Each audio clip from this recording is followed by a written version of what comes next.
When Lord Kitchener called for volunteers to join the British Army in 1914, entire towns, entire workplaces joined up together to form what were officially known as service battalions, but unofficially known throughout history as the PALS battalions. Professional footballers were no exception. In London, the entire Clapton Orient team, known today as Leyton Orient, joined the 17th Service Battalion of the Middlesex Regiment. Eventually, that battalion included 122 professional footballers, 26 of whom would not survive the war. Now, a similar battalion was formed in Scotland. 16 players from the Hearts of Midlothian, along with 500 supporters and ticket holders, formed the 16th Service Battalion of the Royal Scots Regiment. They became known as McCrae's Battalion in honor of their charismatic colonel, a former member of Parliament for Edinburgh, Sir George McCrae. At the time the battalion was raised in November of 1914, Hearts were in first place in the Scottish League. They were eventually joined by players from the Raith Rovers as well as other professional footballers from Falkirk, Dunfermline, East Fife, and St. Bernard's. By December of 1914, 75 football clubs boasted at least one representative in the 16th Battalion.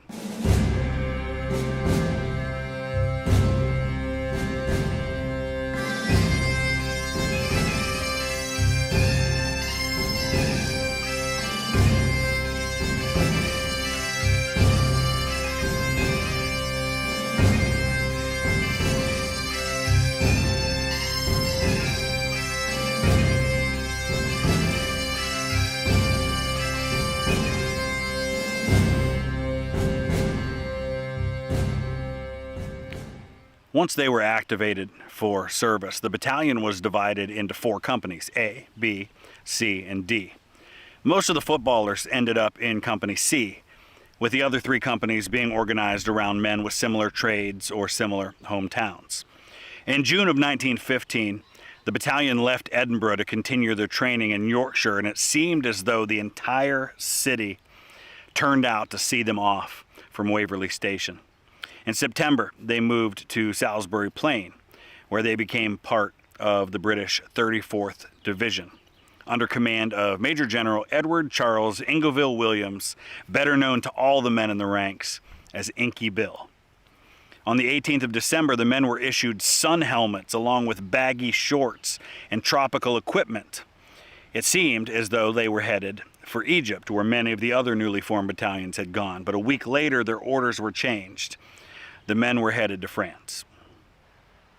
McCrae's battalion arrived in France on the line on the Kaiser's birthday, January 27th, and they were welcomed by the heaviest bombardment ever seen in that sector. More than 2,000 shells crashed down on them, but thankfully only one man was wounded. The following morning, the bombardment resumed, and 19-year-old Private Robert Russell from Dunfermline became the battalion's first casualty. During their initial deployment, McCrae's battalion lost around 8 men killed and 20 wounded. On the 14th of April, they marched to the village of Houle near St. Omer for 2 weeks of additional training. Lieutenant Henry Rawson was a platoon commander in D Company, and he wrote to his uncle saying this: "I think we are getting ready for a show. I don't know where, and I couldn't tell you if I did, but I know that when it comes, we will be ready. The boys are spoiling for a scrap, and I think they'll prove a handful for the Hun." That scrap was to come on July 1st, 1916, here along the Somme River.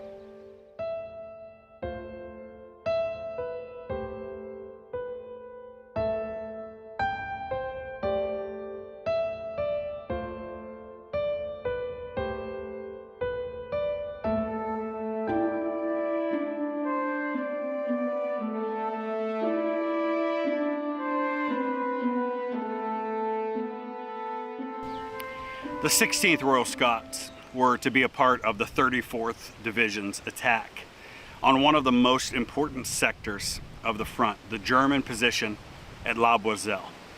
Rather than attack the village head on, the attack would come on either side of the town. through areas known as Mash Valley and Sausage Valley, which is behind me here.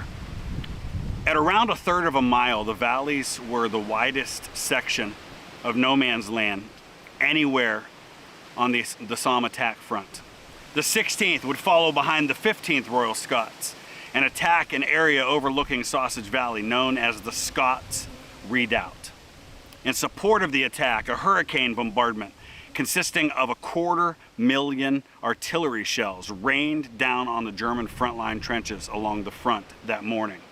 19 mines were exploded in the minutes before the attack, the largest of which was the Lochnagar mine, which is where I'm located right now, just to the left of the Scots position.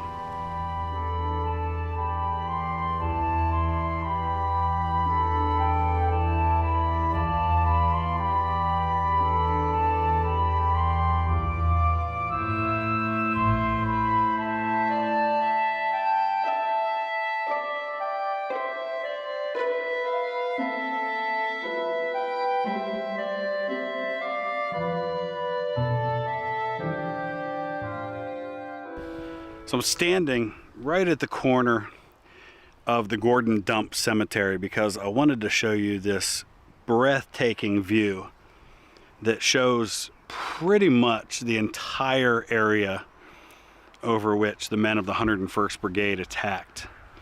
Straight ahead of us, where you can see some cars, that is the Lochnagar crater. This in front of us, the dip, that is Sausage Valley. There's woods in the distance there, past the crater. Right in front of those woods would have been where the men of the Royal Scots would have lined up. The 101st Brigade would have started their attack right there. They would have come in this direction. The attack was meant to come pretty much straight at us. Contalmaison is behind us. The Scots Redoubt is just, I believe, to our left from here.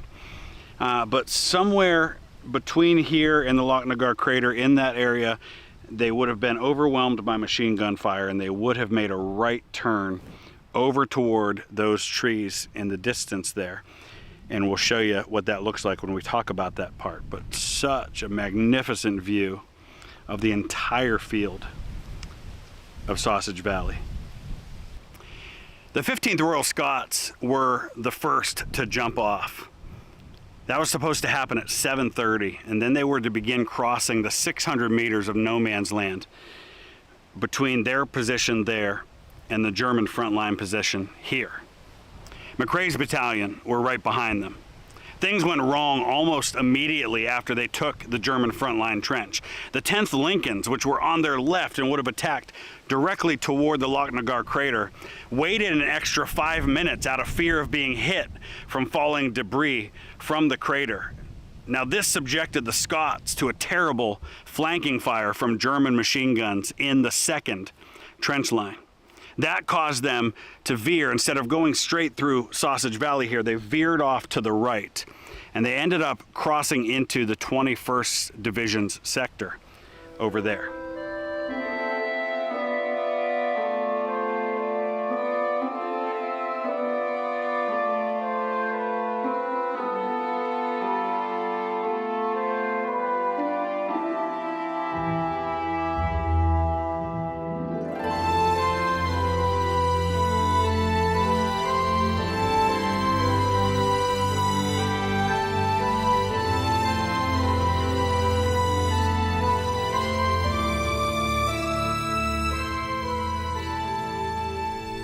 Now, despite suffering heavy casualties already, the men of McCrae's battalion were able to take shelter and regroup here along what was then a sunken road behind these woods.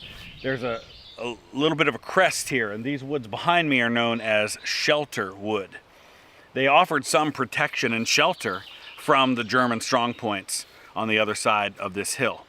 Now, along with the 11th Suffolks and the 27th Tyneside Irish, the men were able to head north from here after regrouping and take a German strongpoint known as Scots Redoubt.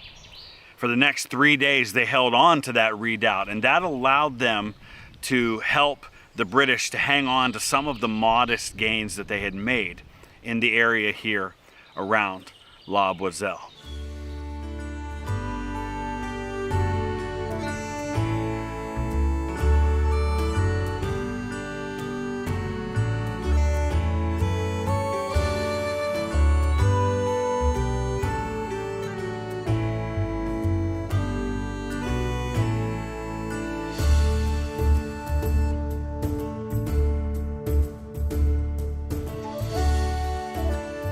Elements of McCrae's battalion and others did eventually make their way into Contalmaison, becoming some of the furthest advanced of any British troops on the 1st of July. And because of that, the memorial to McCrae's battalion was placed here in town. It's a cairn, which is very consistent with the identity of the Scottish. And it's quite appropriate, and it's a beautiful monument here. It was placed in 2004.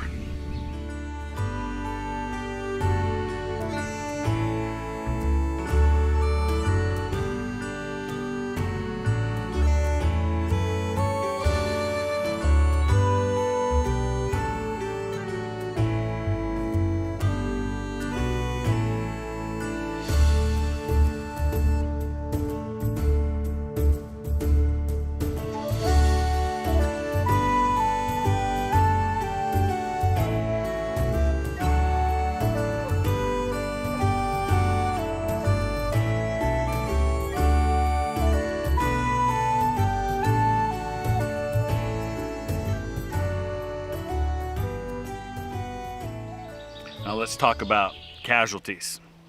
The 16th Battalion of the Royal Scots, those professional footballers who had so eagerly signed up in the early days of the war.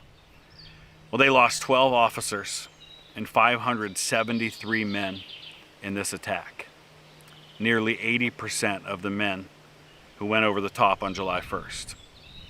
The division as a whole, the 34th Division, lost nearly 7,000 men. The worst casualties for any of the divisions that went over the top on July 1st.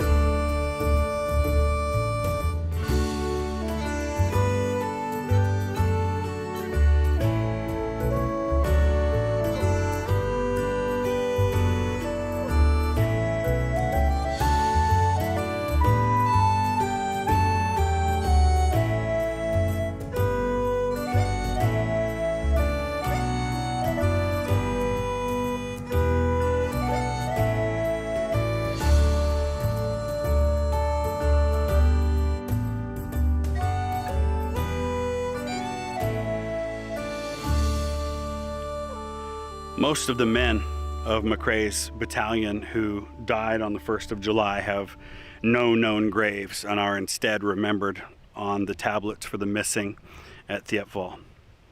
But it's likely that many of them lie here in the Gordon Dump Cemetery among around 1,000 unidentified burials here.